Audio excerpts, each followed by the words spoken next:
Sir Daguson over here. Thank you very much, sir. And I'm so overwhelmed with all the cameras focusing on me. Okay, so let us start our press con.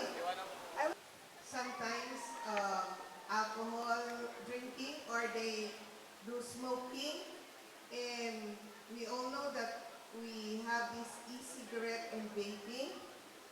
And during this time, our concern is teenage pregnancy. They indulge in what? Underage sex. So we have teenage pregnancy. During this period, we also get adolescents with sexually transmitted infection.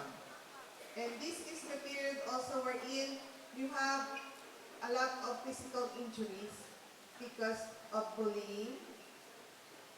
Okay? 18% of reported injury are among this age group. And 3% have HIV, human immunodeficiency virus. How did you acquire this HIV? At this age group, you are vulnerable to indulge in men having sex with men.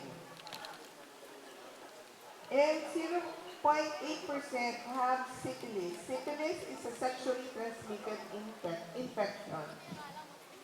So, fortunately, our data for teenage pregnancy has decreased from 8.6% in 2017 and now in 2022 it's 5.4%.